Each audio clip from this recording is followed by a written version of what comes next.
परमात्मा कबीर देव जो है ये हमारे पाप कर्मों का नाश कर देता है। अब जैसे आप सोचते हो कि भी हमें ये हानि नहीं होनी चाहिए थी, हमें ये नहीं होना चाहिए था, तो फिर आप इस भक्ति का लाभ प्राप्त नहीं कर सकते। जैसे आप यहाँ आए हो, आपको 1 2 3 लाभ तो परमात्मा कबीर जी अपने कोटे मत देगा, ऐसा लाभ देगा आप सोच भी नहीं सकते कि मुझे ऐसा सुख हो गया भगवान हे परमात्मा। अब यहाँ जो भाई बहन आते हैं जो 2 वर्ष 3 वर्ष के लग रहे हैं, 4 वर्ष के 5 वर्ष हो गए, वो शुरू में आते हैं तो ये कहे जी हमारा ये नुकसान हो गया, ये लाभ नहीं होता, ये बीमारी होगी, ऐसा नहीं होता। 2 वर्ष के बाद जो सच्चे दिल तो लगते हैं, नाम खंड नहीं करते, 2 वर्ष के बाद उनके पास जुबान नहीं रहती, हमके मांगा भगवान तो बिना मांगे देने लग जाता है, इतना सुख दे देगा आपको। अब वो जो नए नए आते हो तो अपने दुख बताते हैं, और उनको क्योंकि आपके पिछले पुण्य नहीं थे, बैटरी चार्ज नहीं थी, तभी तो आपको दुख हुआ, आपके प्रारब्ध में वो पाप थे। अब परमात्मा ने आते ही वो पाप काट के आपके सुख लिख दिए, तो अपने कोटे से आपको दिया। फिर आपको कहा जाता है कि बेटा बच्चा बेटी अब तू भक्ति करके अब अपनी कमाई स्वयं कर।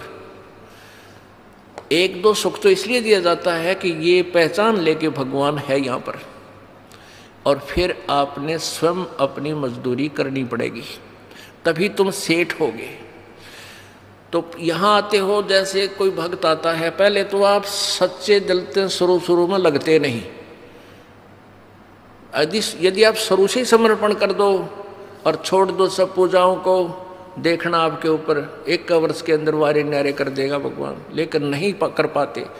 उसके लिए काल ने हमें कैसे बांध रखा है, जैसे एक परिवार में एक आदमी नाम ले लिया एक व्यक्ति ने, और 5 व्यक्ति अनुपासना करने वाले, तो आपके नियम को वो खंड करवा देते हैं, और फिर आपको हानि होनी बराबर रह जाती है, वो लाभ पूरा नहीं मिलता। फिर आपको समझाया जाता है, दृढ़ किया जाता है कि ये पूजा मत कर, अनुपासना नहीं करनी है। परमात्मा कबीर जी कहते हैं 100 वर्ष तक सतगुरु पूजा, एक दिन अनुपासी, वो अपराधी आत्मा फिर पड़े काल की फांसी।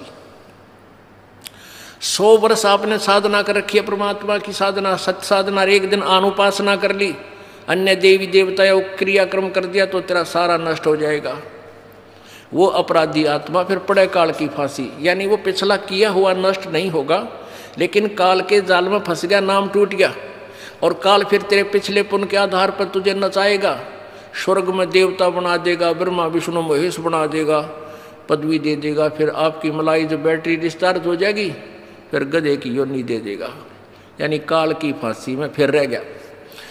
तो ये साधनाएं आपने जो हम बताते हैं शुरू में ही, प्रारंभ से ही दृढ़ निश्चय करके आओ, और सब आप अनुपासना को और सब मर्यादा जो आप हमारे नियम को भंग करती हैं, इनको तुरंत त्याग दो, और फिर देखना।